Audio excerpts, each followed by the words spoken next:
Hi,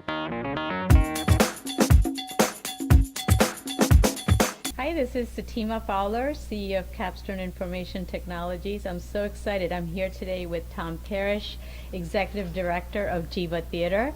And as most of you know, Geva Theater is one of our Rochester's prized landmarks here. So one of the reasons that I wanted to interview Tom is, when the economy is down, arts, any organization related to arts are the ones that are usually hit pretty hard.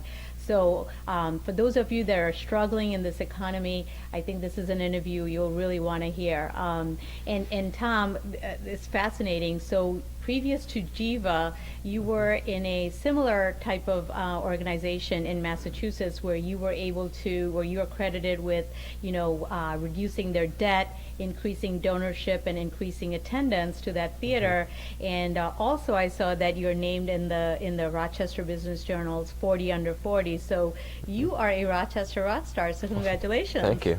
Yeah, so this is exciting. So one of the things that I wanted to know is, okay, how are you doing those same kind of things here in Geva? Well, the story of Geva isn't that dissimilar from the organization I was leading in Massachusetts. Both were turnaround stories with great assets that were highly valued institutions in their community with strong and loyal audiences. And so when I go into an organization, it's about identifying what the assets of that organization are and how to leverage them in order to grow the organization and turn it around. So when you look at the assets of the organization, and you come into a brand new city like Rochester, a lot of those happens because of who you know and the network that you built up. So how do you come into a brand new city and replicate the same kind of processes?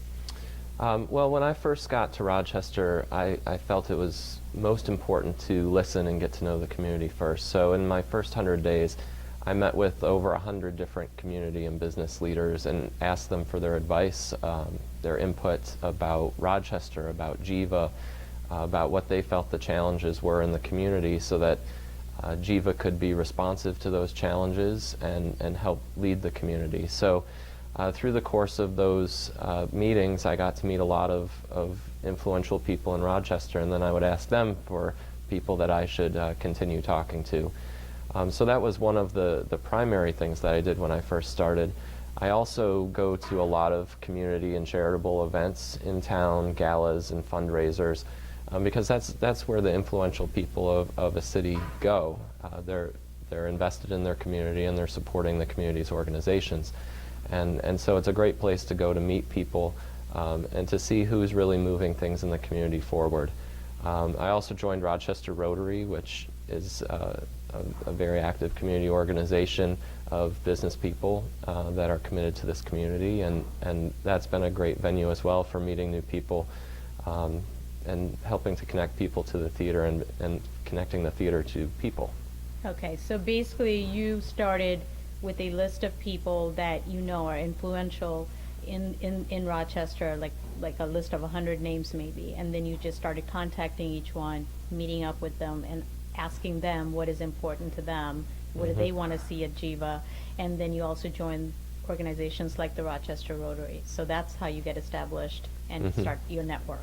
Yeah, I think the most important thing is I'm not doing my job if I'm sitting in my office. I have to be out in the community, meeting with people, and being involved. We're a community-based organization, and so I have to be out.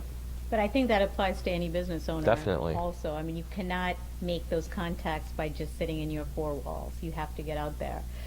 So talking about getting out there, coming into Rochester from a perspective of an outsider coming in, what do you think is the biggest opportunity as well as the biggest challenge of doing business in Rochester? I think probably the biggest challenge at this point is that the population isn't growing.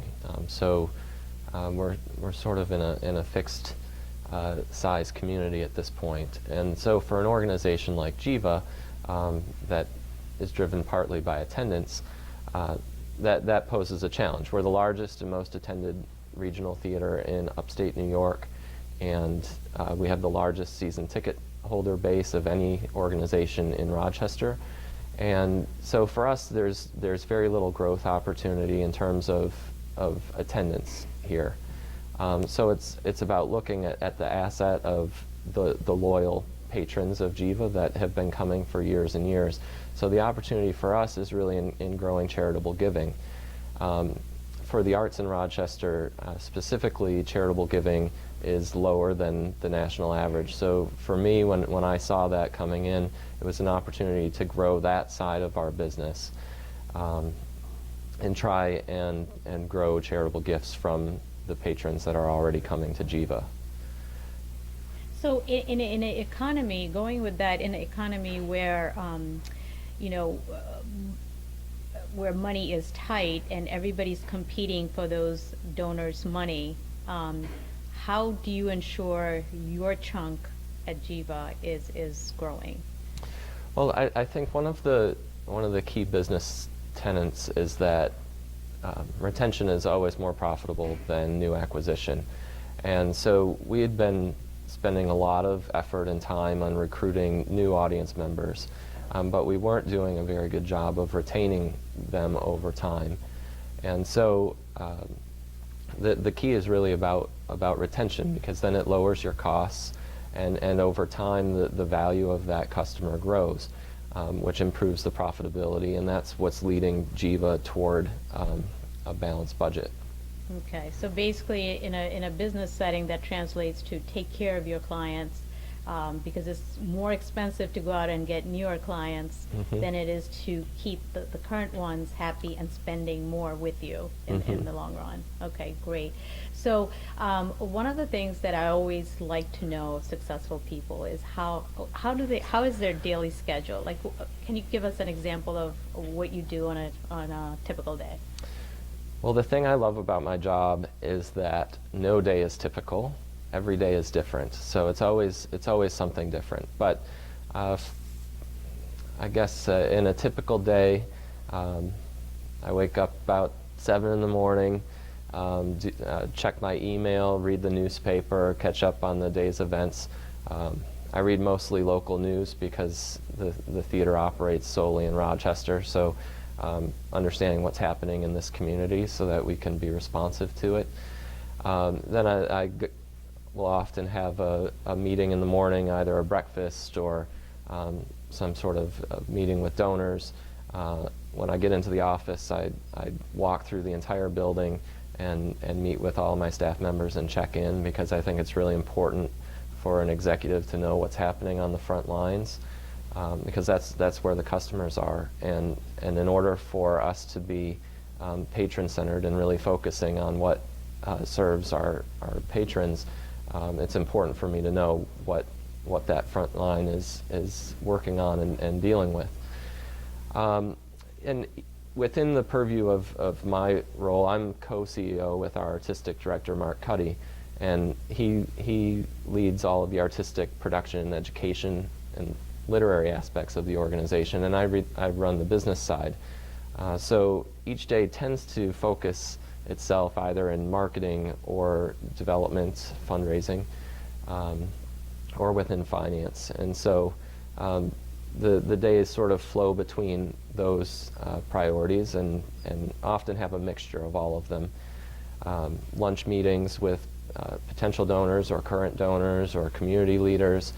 And then the day goes through often until the evening, where either I have a community event or a fundraiser that I'm going to for an organization in town, or I'm here at the theater for a performance, giving a curtain speech, meeting patrons at the theater, and entertaining here.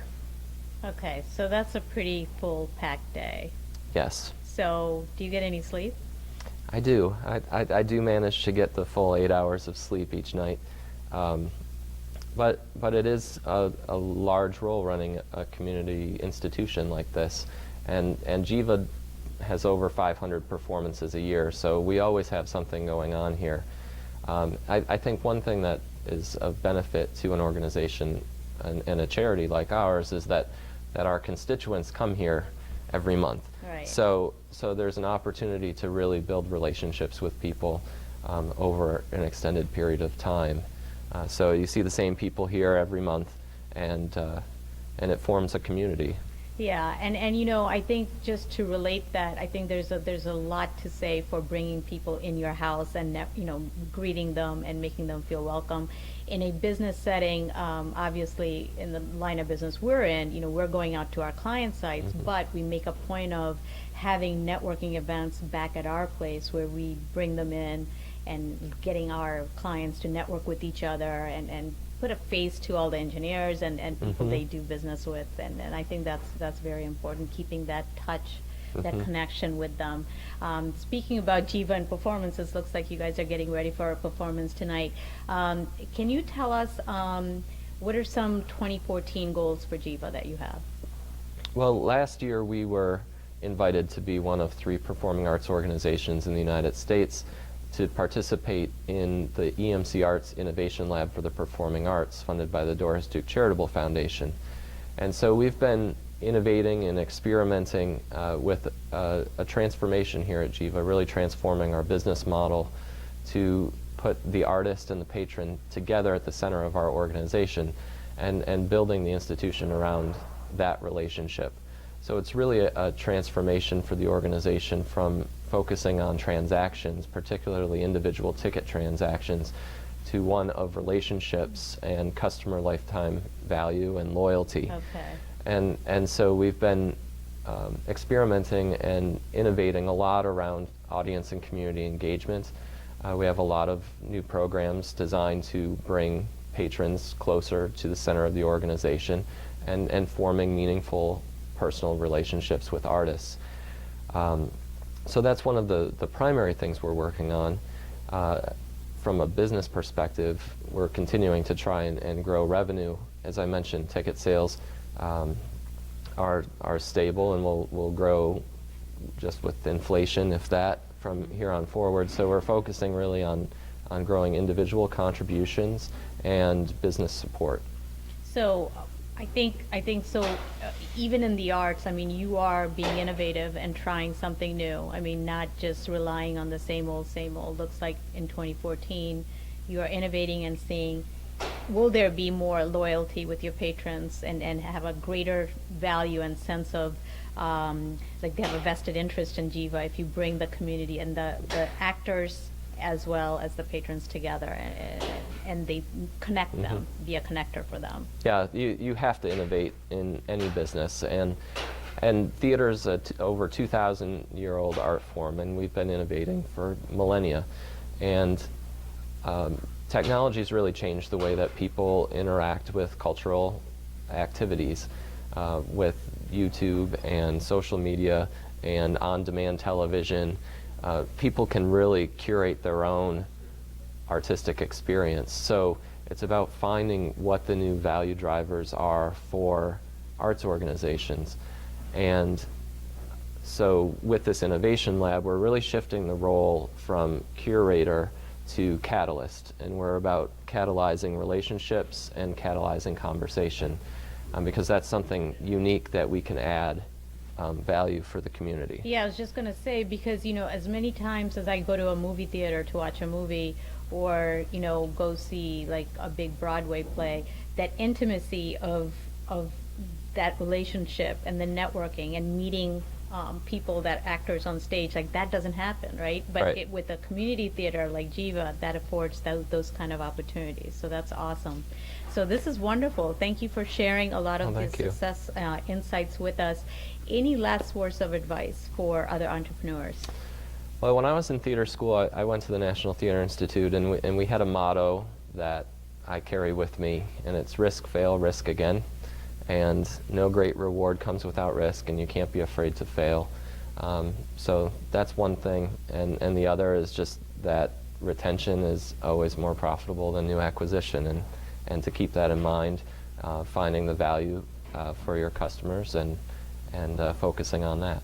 I love it. I mean, I think the failure thing is really key, because if you're not failing, that means you're not trying new things enough, right? Right. So that's wonderful. Thank you so Thank much. you. This has been awesome. And I think the insights that you shared, even though this is an arts organization that you run, it's so applicable to any leaders out there. So Thank you for those insights, and I wish you continued luck with Geva. Great. And thank you for watching. If you want to be interviewed or you want to be considered for an interview for the future, go to www.rochesterrockstars.com, and I look forward to meeting you.